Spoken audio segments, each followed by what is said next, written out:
4 billion years ago, the Earth was a violently hostile environment. The surface was a continuous churn of volcanic activity, battered by crashing waves and completely devoid of life. The central question is how a system this chaotic generates the highly ordered, complex living structures we see today. The origin of life began as a strict chemical engineering problem, driven by atomic collisions occurring within this high-energy environment. Before biology could emerge, the environment required a physical scaffolding, a single, versatile element capable of capturing kinetic chaos and organizing it into a predictable structure. Looking past the macro-level storms and down at the microscopic scale reveals the specific tool for the job: carbon. Its unique atomic structure allows it to form exactly 4 stable chemical bonds at the same time. These 4 connection points link outward in multiple directions, acting as a central node to build a complex, rotating 3-dimensional molecular lattice. This specific 4-bond capacity is the foundational physical prerequisite for building the machines of a living cell. This science guide explains how essential elements combine to form the large carbon-based molecules of life, specifically through the recombination of chemical elements. As the text notes, the initial process involves carbon pairing with hydrogen and oxygen to form stable hydrocarbon backbones. When carbon, hydrogen, and oxygen snap together in specific modular ratios, they form carbohydrates. These modular rings provide the rapid fuel and basic structural support necessary for early biological systems. Rearranging these same 3 elements, carbon, hydrogen, and oxygen, into long, nonpolar chains creates lipids. Lipids are chemically distinct because they possess a unique ability to actively repel water, acting as a highly effective biological waterproof material. By forming a boundary that repels the surrounding water, lipids create the cell membrane. This defensive wall allows an ordered internal environment to exist, separate from the chaotic ocean outside.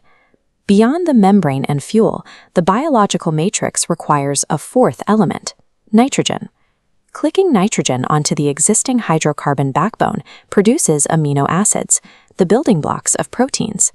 Proteins operate through an intricate, spontaneous folding mechanism where simple molecular chains contort into highly specific 3-dimensional shapes. These specific shapes allow proteins to function as microscopic workers, executing the mechanical tasks and chemical catalysis required for life. The final missing component for this matrix is phosphorus. Combining phosphorus with carbon, hydrogen, oxygen, and nitrogen creates nucleic acids. Nucleic acids, such as DNA, function as a biological storage system capable of holding massive amounts of structural information in a twisting double helix. With the addition of nucleic acids, the system possesses a replicatable blueprint, allowing the instructions for the fuel, the walls, and the workers to be transmitted to the next generation. These 4 macromolecule groups function as an interdependent system. The lipids maintain a secure perimeter, while the carbohydrates are processed to provide systemic power. Nucleic acids provide architectural instructions, and proteins act as laborers, building the infrastructure. When this coordinated matrix of carbon-based tools operates within a single lipid boundary, it forms a functional biological unit. This ordered, microscopic system stands in contrast to the violent, lifeless environment of the early planet. This assembly, built entirely on a carbon scaffold, provides the physical mechanism that allows biological evolution to begin. Welcome to the world of macromolecules. These are the 4 giants: proteins and nucleic acids, along with carbohydrates and the essential lipids. They build all living things.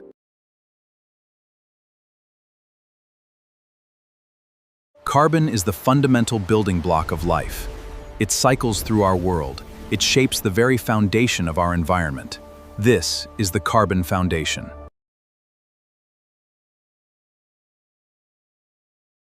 Look at a person, a dog, or a tree. From the outside, a living organism appears solid. It is a unified structure moving through the physical world. Zoom in past the skin and tissue, and that illusion of stability vanishes. At this scale, billions of autonomous units churn within a dense fluid. A living body relies on chemical reactions happening simultaneously to survive. If all those volatile ingredients were allowed to mix freely, the resulting chaos would destroy the organism. The cell membrane prevents this, acting as a biological border. Molecules constantly bump against the outside, but it operates like a selective gate, admitting only specific materials. By regulating what crosses, it controls the flow of nutrients and critical information. Survival requires the right chemistry held within precise physical infrastructure to contain and direct those reactions. Once inside that protected environment, the interior of the cell operates through specialized microdistricts.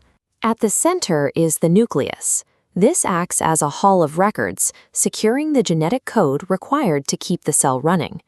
This scientific text identifies the role of that code, stating that genes are regions in the DNA that contain the instructions that code for the formation of proteins. Those proteins carry out the essential functions of life. To build them, molecular factories called ribosomes read the DNA's instructions and assemble the raw materials piece by piece. This continuous manufacturing process requires power, which is supplied by the mitochondria, the power plants pulsing within the cell fluid. By wrapping these functions in their own distinct structures, the cell isolates incompatible chemical reactions. Decoding, manufacturing, and power generation happen at the exact same time. Compartmentalization takes a microscopic droplet of fluid and organizes it into a self-contained system. But a single efficient city cannot form a macroscopic organism on its own. To build a larger structure, biology must scale up. This document defines the law of biological scaling, noting that multicellular organisms have a hierarchical structural organization in which any one system is made up of numerous parts and is itself a component of the next level. At the first tier of this hierarchy, massive groups of specialized cells bind their functions together to form a uniform layer of tissue.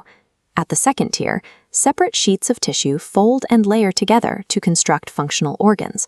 Finally, individual organs plug into organ systems, creating massive biological networks designed to distribute resources body-wide. A single artery relies on an inner layer of elastic tissue to handle shifting fluid pressure, while an outer layer of smooth muscle constricts or expands to deliver the required volume of blood.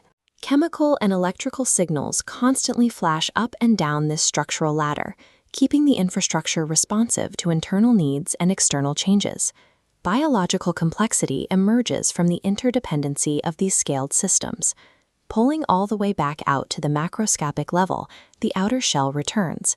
The image of a singular creature is actually a bustling network of interacting systems, seamlessly maintaining its internal balance while moving through physical space. The complex organization of the single cell, multiplied into the massive hierarchy of the body, creates a highly regulated internal environment. Yet this architecture carries a limitation.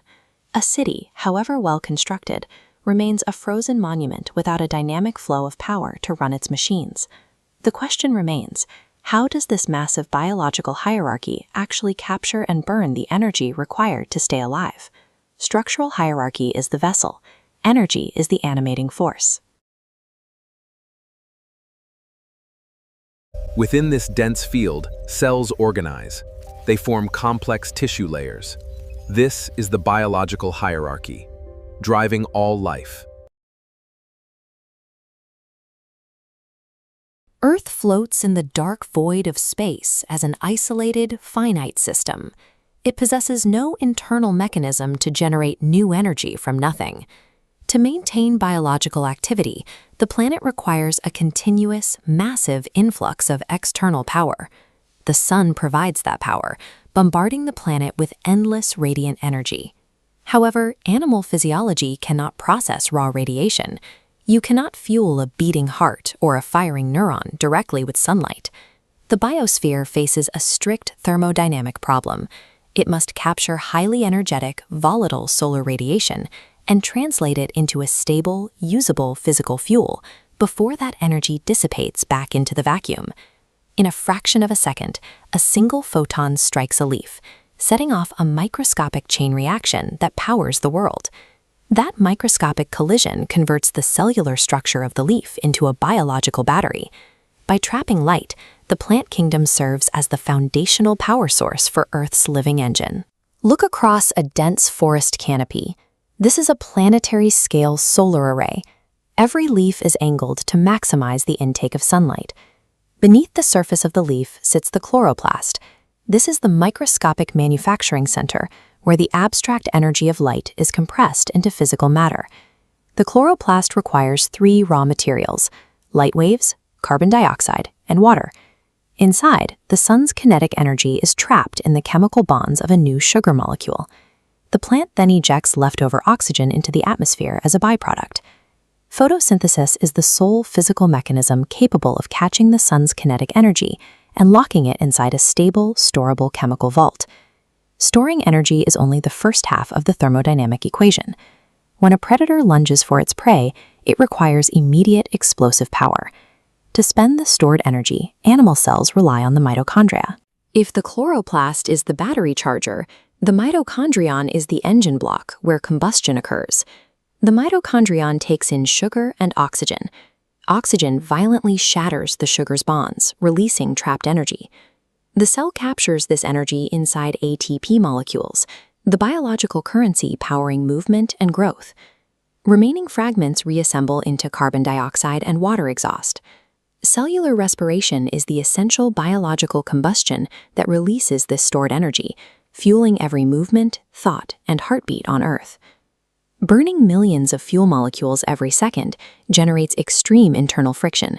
This constant biological combustion creates a severe threat of internal overheating. A single bead of sweat forms and evaporates, carrying away excess thermal energy to keep the organism from critically overheating. This dampening mechanism is called negative feedback. It fights environmental changes, detecting a dangerous rising temperature and forcing the biological engine back down to a stable, cool baseline. Biological systems also utilize positive feedback. Instead of dampening a reaction, the system intentionally amplifies it to reach a rapid conclusion, such as a fruit accelerating its own ripening process to ensure seeds are quickly dispersed. Without the precise regulation of homeostasis, the sheer heat of cellular combustion would denature essential proteins and trigger a total metabolic collapse. When we pull back from the microscopic scale, the entire planet operates as a single interlocking machine. All plants, animals, and ecosystems function as dependent components. This entire machine operates under strict scientific laws. As this biological framework states, at each link in an ecosystem, matter and energy are strictly conserved. Energy behaves predictably within this system. It flows in a straight line, arriving constantly from the sun, cascading through the food web, and eventually bleeding out into the cold vacuum of space as heat. Matter, however, is trapped. Unlike energy, the physical atoms on Earth must cycle endlessly between the biological gears. A carbon atom exhaled by a predator drifts across the landscape and enters the pores of a tree. The waste exhaust of the animal instantly becomes the required raw material for the plant. The carbon recombines to build the physical structure of the wood. Because of this endless recycling loop, no atom is ever truly lost or destroyed. It is simply reassigned to a new function, creating total efficiency within the biosphere. Energy provides the brute force fuel to run this planetary machine, but the microscopic construction of its parts relies on an intricate, inheritable blueprint, the true instruction manual of life. It begins when sunlight strikes a leaf. Special cells capture this light energy. Water and carbon dioxide are then converted, producing life-giving oxygen and sugars. This sustains almost all life on Earth. All living things require energy. This process is called cellular respiration. Mitochondria convert nutrients into ATP, fueling every activity in our bodies.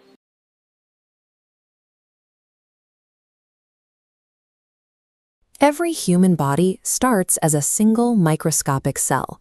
Through repeated division, that solitary unit multiplies into a cluster, eventually expanding into an organism composed of trillions of individual cells. To build a structure this complex, the master genetic code, DNA, has to be duplicated billions of times. Each copy must be flawless. But that creates a biological paradox. If survival relies on absolute perfect replication of the genetic code, no two humans on Earth should look or act differently. yet absolute clones don't exist. The genome acts like a vast library. The entire DNA archive is duplicated into every cell, but they don't read the same pages. A liver cell reads one specific block of code, while an eye cell accesses a completely separate section. This selective reading builds a complex body, but it creates a long-term limitation. Every cell in every individual carries the exact same biological strengths and weaknesses. Without a way to update the master archive, a species remains locked into a single set of instructions, even as external conditions shift. Life solves this with a dual imperative. Biology maintains rigid stability to keep a complex body functioning today, while simultaneously breaking its own rules to generate the new traits required for the future. This animated diagram shows how cells handle massive amounts of genetic data without losing information. The tangled threads of DNA tightly wind and fold themselves into rigid, X-shaped structures known as chromosomes. When it's time for standard growth and tissue repair, cells use a biological copy machine called mitosis. Here, the parent cell's chromosomes precisely duplicate and line up along the center axis. The duplicated chromosomes are then pulled apart. The parent cell splits, leaving two matching sets of chromosomes wrapped in independent, genetically identical daughter cells. This exact duplication is what allows an organism's internal systems, like the human heart or the human lungs, to function reliably, day after day, without ever breaking down. By guaranteeing the exact physical traits of the parent are preserved, mitosis provides the strict baseline of continuity required to keep a living system functioning in the present. A population made entirely of exact clones is fragile. If a single new disease or sudden climate shift targets their specific biology, the entire population can be wiped out at once. To survive over generations, reproductive cells abandon perfect copying. They collide and twist together, trading structural fragments in a chaotic, microscopic exchange. This process is meiosis. It is a specialized form of cell division that intentionally breaks the rule of exact replication to shuffle the genetic deck. This sequence illustrates the first source of variation, the physical swapping of parental DNA. Chromosomes break apart and fuse with differing strands, creating a completely novel genetic hybrid. The second source comes from viable errors. Out of the billions of required replications, spontaneous typos occur. A single base pair randomly swaps out, permanently altering the chain. External factors cause the third source of variation. Radiation and certain chemicals can strike the data stream, fracturing the DNA and forcing it to rebuild into a radically different pattern. These microscopic mutations and errors provide the raw architectural material a species needs to adapt, offering the variations that allow life to test new designs against its surroundings. Scaling from a single cell to a massive population, a bell curve plots the statistical distribution of a physical trait. When an advantageous mutation is introduced, those individuals survive and reproduce more, physically shifting the mathematical average. Every physical variation generated by meiosis or random mutation acts as a real-time survival test against shifting environmental conditions. Organisms that lack the advantageous trait gradually decrease in proportion. Over time, populations either adapt to their specific environment or face extinction. As these microscopic changes accumulate over generations, the macroscopic outcome becomes visible. Old biological lines diverge, eventually forging entirely distinct species. The genetic code operates as a dynamic mechanism. It serves as an active, living bridge connecting the microscopic history of our ancestors directly to the diverse ecosystems we see today.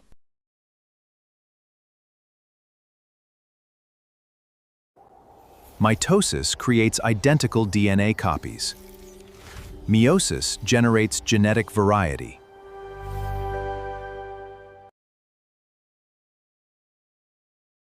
Four major factors drive evolution. Mutation introduces new variation, while gene flow mixes them. Natural selection and genetic drift shape populations.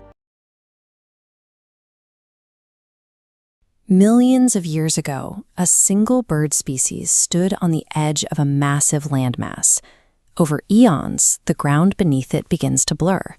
At the scale of a single human life, a species appears permanent. A bird looks like the generations that came before it. But that stability is an illusion created by our own brief biological perspective. Tectonic plates drift.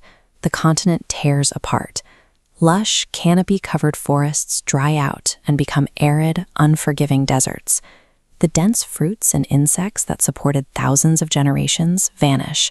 Food and water are suddenly finite, hidden, and fiercely contested. When a habitat collapses, the arithmetic of survival turns brutal. We have to ask, when the world forces a change, how does nature determine which individuals survive and which perish? Adaptation is not a conscious choice. The birds cannot decide to change their beaks or grow different feathers. This transformation is an automated, inevitable response to the pressure of a changing world. Evolution operates as a precise biological engine, driven by 4 automated rules. Rule 1. Exponential increase. A single pair produces a swarm threatening to overpopulate. But finite resources trigger Rule 2. Intense competition. Yet no 2 individuals are identical. Genetic mutations ensure Rule 3. Constant variation. One bird might have a longer beak, another a different wing. Rule 4 introduces the quality control filter. The changing physical environment itself acts as that filter. The desert does not consciously design a better bird. It ensures that only individuals with advantageous variations, like a longer beak for reaching hidden seeds, survive to breed. These 4 factors form a relentless algorithm. When environmental pressures demand it, the population will alter its physical form to survive. Over millennia, the environmental filter produces highly specialized forms. A generic silhouette morphs into distinct shapes as the terrain shifts from forest to coast. That single ancestral branch splinters. One lineage becomes many, with each new form locked into a newly created ecological niche. This continuous pressure functions as the primary engine of biodiversity. It splinters a solitary branch into a vast spectrum, populating the environment with highly specialized forms. We can verify this story in the modern biosphere. The evidence of this massive divergence is visible if you know where to look. The first line of proof is the fossil record. It functions as a geological diary, recording the structural evolution of species locked in stone. The second line of evidence is found in comparative anatomy. This diagram highlights the shared blueprint across modern species. The bone sequence in a bird's wing matches the architecture in a whale's flipper and a human's arm. They all share the same common ancestor. The third and most definitive proof is microscopic. Genetic sequencing reveals exact matching code across these divergent species. This shared DNA is the ultimate mathematical proof of our biological heritage. When the fossil, anatomical, and genetic records are layered together, they form a consensus that validates a single ancestral origin. From this global perspective, natural selection stands as the ultimate triumph of adaptation. Because every organism adapts in relation to its environment and its neighbors, survival weaves into a global web. Every movement is interconnected. No species evolves in a vacuum. The evolutionary path of the bird directly alters the fate of the seed, the insect, and the predator. Life is a dynamic, interwoven masterpiece of engineering. It is continually shaped and reshaped by the unending river of natural selection.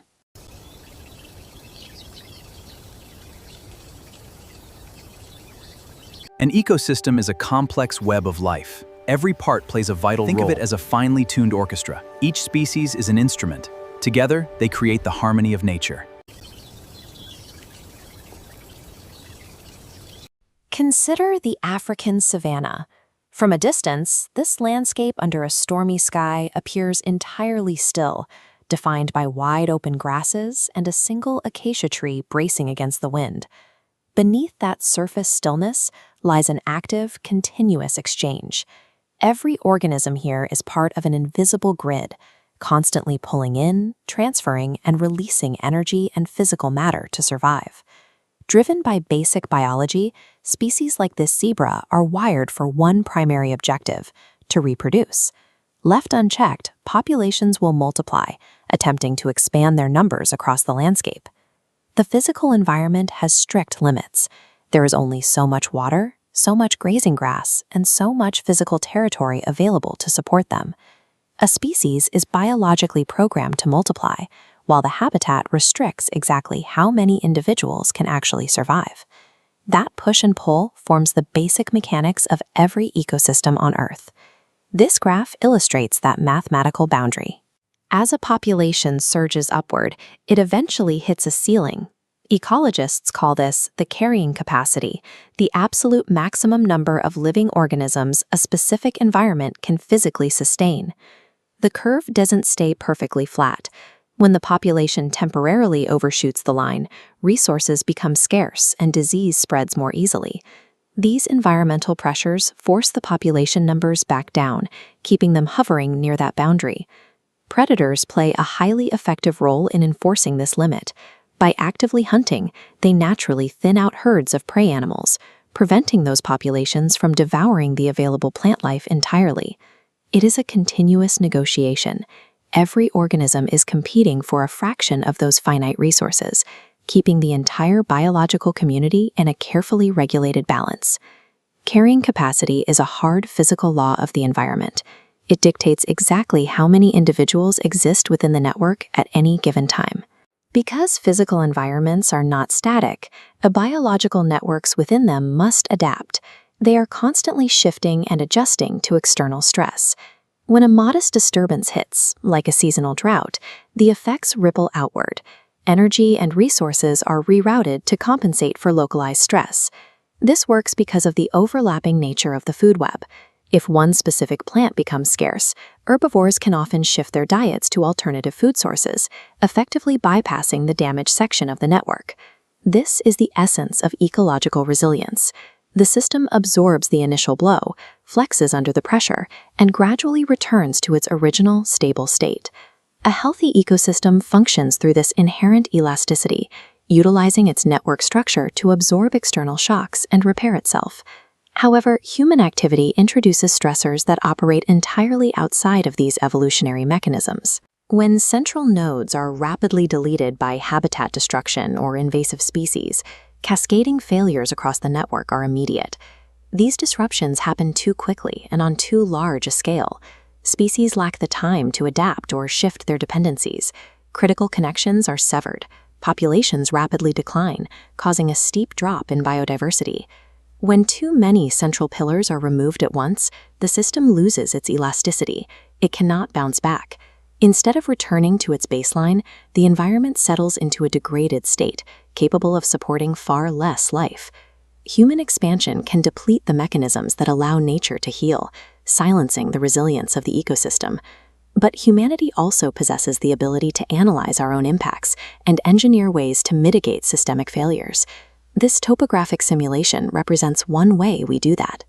By mapping out a region computationally, scientists can run thousands of scenarios to find the optimal route for a new wildlife corridor before beginning restoration. Researchers feed data on population genetics and resource distribution into these models, allowing them to design targeted interventions that stabilize threatened species. These solutions weigh competing priorities. Planners balance biological needs against real-world constraints like construction costs, public safety, and changing climates. These tools offer a way to protect the balance of places like the Serengeti. By mapping the specific threads of the biological network, we gain the foresight to identify which connections are most critical. This level of insight transitions our role into one of active stewardship, where the survival of the network depends on informed intervention.